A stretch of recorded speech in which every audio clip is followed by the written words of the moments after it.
Reading is one of the strategies to improve your vocabulary and pronunciation in Nigerian Pidgin English. As you listen to the text being read, take note of the underlined words and expressions. They will be pronounced and explained in the glossary at the end of the text. Should you come across any additional words or expression that you don't understand and they are not explained, put them in the comment section for further clarification. Na by force to make tattoo. Peer pressure, media influence, and personal expression are some of the common reasons to make tattoos nowadays. The desire to be part of group, make friends accept person, fit get great influence on wetin person dey do. Sometimes, to carry tattoo for body fit be sign say you belong to certain group.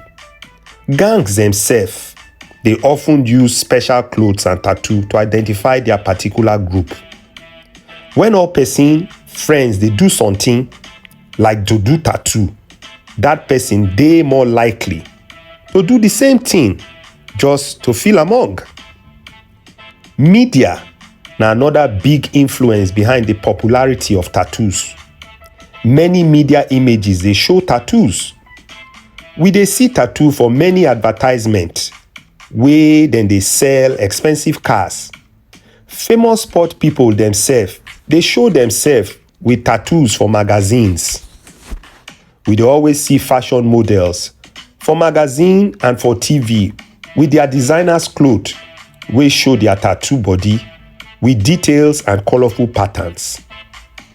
These media images dey link tattoo to ideas of who dey hammer or who don hammer, success and status. As a result, many people dey decide to get tattoo because of fashion and status value. No be only the influence of other people or media dey make person get tattoo. Many people dey decide to make tattoos in order to express their artistic nature, their beliefs, or their feelings. In other words, to show their individuality. Some environmentalists fit tattoo pictures of endangered animals for their shoulders. Lovers fit tattoo each other names for their body. Tattoo fit be public sign to show wetin dey important for person life.